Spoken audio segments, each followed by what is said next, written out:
శ్రీ పంచముఖ ఆంజనేయ స్వామిగా అవతారమెత్తిన కథని దృశ్య రూపంలో తిలకిద్దాం రండి. ఆంజనేయం ప్రసన్నాంజనేయం ప్రభాదివ్యకాయం ప్రకీర్తిప్రదాయం భజే వాయుపుత్రం భజే బాలగాత్రం భజేహం పవిత్రం భజే సూర్యమిత్రం భజే రుద్రరూపం భజే బ్రహ్మతేజం. అది రామాయణ మహాయుద్ధం భీకరంగా సాగుతున్న తరుణం.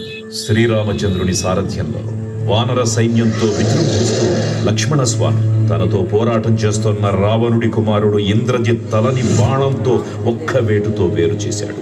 ఇంద్రజిత్ మరణ వార్త విన్న రావణుడు ఆవేశంతో ఊగిపోయాడు. ప్రతీకారం కోసం పాతాళ లోకాధిపతి తన సోదరుడు అయినటువంటి మహిరావణుడి సహకారం కోరాడు. సాయంత్రమీ నామ సంకీర్తనలు చేసి నీ రూపు వర్ణించి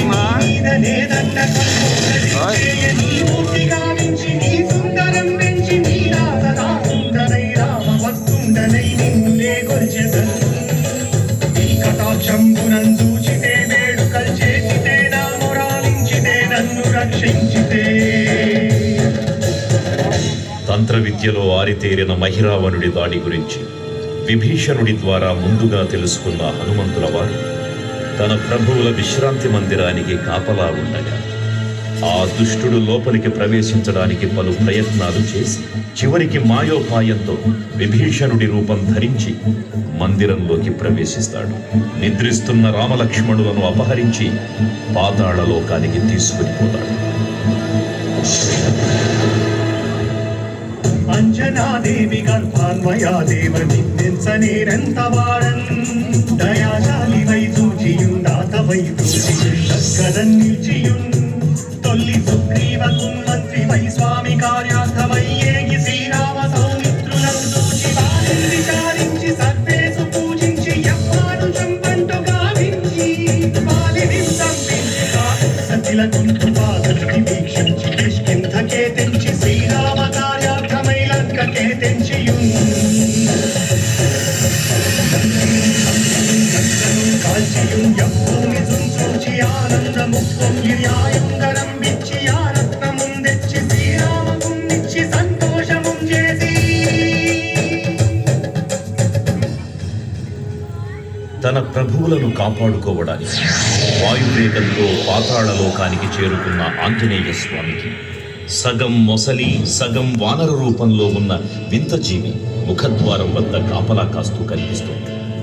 ఆ జీవి మకరధ్వజుడు అనే తన పుత్రుడని మహాసముద్రాన్ని దాటుతుండగా నీటిలో పడ్డ తన వేద వింటూ ఒక మొసలి గ్రహించడం వల్ల జన్మించాడని తెలుసుకొని ఆశ్చర్యపోతారు హనుమంతుల వారు.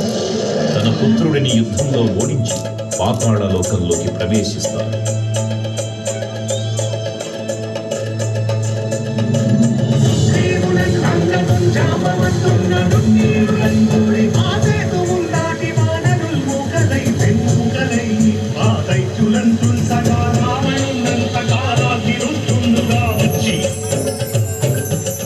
బ్రహ్మాండమైనట్టి ఆ శక్తిని వైచి ఆ లక్ష్మణుంపజానప్పుడే నీకు సంజీవిని తెచ్చి సౌమిత్రికి నిచ్చి ప్రాణము రక్షింపగా సర్వాదులం వీరులం మూల శ్రీరామ బాణాగ్ని వారందరిం రావణుం సంపగానంత లోకం పురానందమయ్యుండ నవ్వేళనంది భీషణు వేడు కంతోడు కన్వచ్చి పట్టాభిషేకంబు చేయించి సీతామహాదేవి తెచ్చి శ్రీరామునిచ్చి అంతన్నయోధ్యాపురించొచ్చి పట్టాభిషేకంబు సంరంభమయ్యున్నా.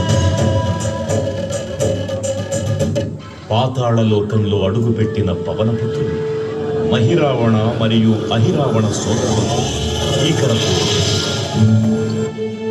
5 దిక్కులలో ఉన్న 5 దీపాలను ఒకేసారి ఆర్పడం ద్వారా మాత్రమే వారి మరణం సంభవిస్తుందని చెప్పగా అప్పుడు మహాబలి 5 ముఖాల ధారణ చేసి పంచముఖ ఆంజనేయునిగా అవతరించి ఏకకాలంలో 5 దీపాలను ఆర్పివేసి ఆ దుష్ట సోదరులను తుదముట్టిస్తారు.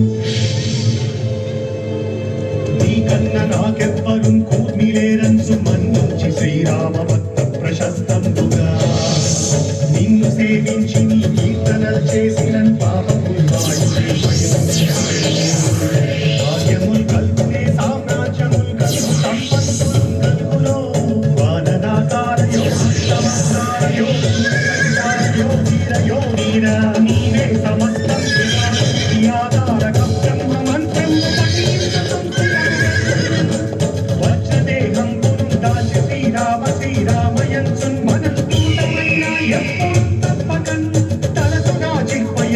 ఉంది నీ దీర్ఘదేహము త్రైలోక్య సంచారివై రామనామాన్ని సత్యానివై బ్రహ్మతేజమునం రౌద్రనీ జ్వాల కల్లోలహ వీర హనుమంత ఓంకార శబ్దంబులం భూత ప్రేతంబులం తింటి సాశంబులం శాకిని రాతి విద్యాబులం గాలి దెయ్యంబులం నీరు వారంబులం దుట్టి నేరంబులం మట్టి నీ ముష్టి ఘాతంబులం వాగుదండంబులం ధోమఖండంబులం తుంచి కారాతిరుతుండవై నీ బ్రహ్మ ప్రమాణమై నిత్యదేదంబులం చూచి కాలోని నామత్తు నరసింహయంసు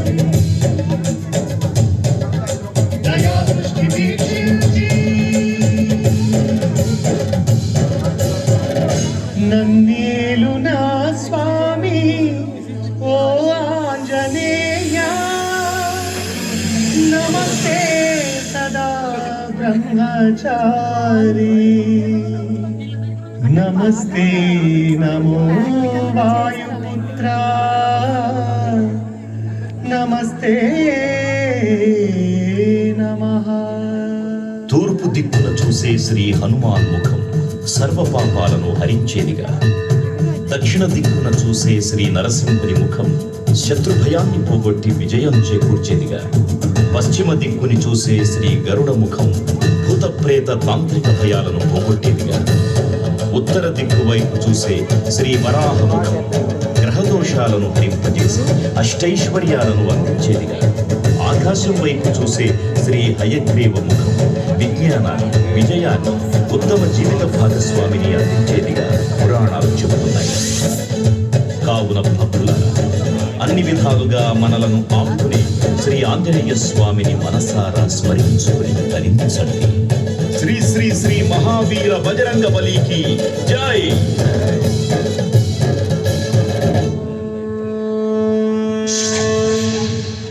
జై శ్రీరామ్, జై జై శ్రీరామ్. భక్తులకు ముఖ్య విజ్ఞప్తి, దయచేసి ఎవరి సీట్లలో వారు కూర్చోవలసిందిగా కోరుతున్నాం.